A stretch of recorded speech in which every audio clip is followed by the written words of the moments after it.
हाँ देखिए क्वेश्चन ये वाला अच्छा क्वेश्चन है, नीट में ये वैसे 2 बार रिपीट हो गया है, इससे पहले भी एक बार और आएगा ये क्वेश्चन। तो इस क्वेश्चन को देखें ध्यान से, क्या कह रहा है कि एम द्रव्यमान का एक पिंड है, यानी एक वस्तु है जिसका द्रव्यमान एम है।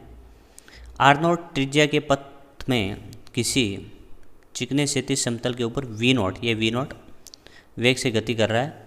ये पिंड एक डोरी रस्सी से जुड़ा है। ये डोरी समतल पर बने चिकने छिद्र, ये वाला होल है, इससे होकर गुजरती है, जैसा कि डायग्राम में दिखाया है। अब तनाव को धीरे धीरे बढ़ाया जाता है, यानी तनाव को बढ़ाएंगे तो ये डोरी नीचे की तरफ खींची जाएगी, और नीचे की तरफ खींची जाएगी तो त्रिज्या घटकर कितनी होगी, आर नोट बाई 2 हो गई। तब आपको गतिज ऊर्जा का मान बताना है। तो इस केस में अपन कह सकते हैं कि जो ये तनाव है वो तनाव इसके घूर्णन बिंदु से गुजर रहा है, और मैं कह सकता हूँ कि इस बिंदु से गुजर रहा है, तो इस बिंदु के सापेक्ष टॉर्क जो आना चाहिए उसका वैल्यू 0 है। अब टॉर्क 0 हो गया, यानी टॉर्क एक्सटर्नल 0 हो गया, तो आप कह सकते हैं कि एल क्या होगा, कांस्टेंट हो गया। तो अपन कह सकते हैं कि कोणीय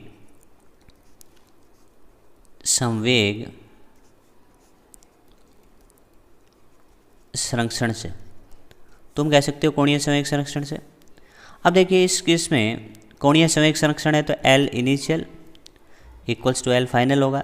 एल इनिशियल देखिए बिंदु द्रव्यमान है, बिंदु के लिए अपन कहते हैं एम वी आर परपेंडिकुलर, तो एम हो गया, प्रारंभिक वेलोसिटी वी नोट हो गया, और प्रारंभिक रेडियस आर नोट हो गया, तो एम वी आर हो गया। क्योंकि सर्कुलर मोशन में एम वी आर डायरेक्ट लिख देते हैं, क्योंकि जो वेलोसिटी होता है वो रेडियस के, या रेडियस हमेशा वेलोसिटी के परपेंडिकुलर होता है।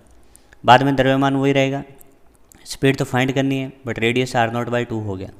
तो यहाँ से कह सकते हो v का वैल्यू, आर नोट ने आर नोट को मार दिया, m ने m को मार दिया, 2 इधर आके मल्टीप्लाई हो गया, तो 2 v नोट हो गया।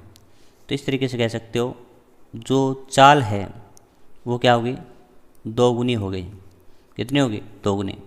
लेकिन आपको बताना है कि गतिज ऊर्जा क्या होगा। तो गतिज ऊर्जा काइनेटिक एनर्जी देखिए हाफ एम वी स्क्वेयर, तो 1/2 मास तो एम ही था, 2 वी नोट का होल स्क्वेयर, तो यहाँ से 4 वी नोट का होल स्क्वेयर डिवाइड बाई 2, तो आपका आंसर होगा 2 एम वी नोट का होल स्क्वेयर।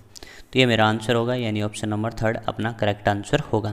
तो इसमें 2 तरीके के क्वेश्चन पूछे जाते हैं कि काइनेटिक एनर्जी कितनी हो जाएगी, तो आपने कहा कि 2 एम वी नोट का होल स्क्वेयर हो जाएगा, या फिर पूछ लिया जाता है कि चाल कितना गुना हो जाएगी, तो चाल 2 गुना हो जाएगी, और गतिज ऊर्जा इस केस में कह सकते हैं जब चाल 2 गुना होती है तो गतिज ऊर्जा 4 गुना हो जाएगी। ठीक है, तो इस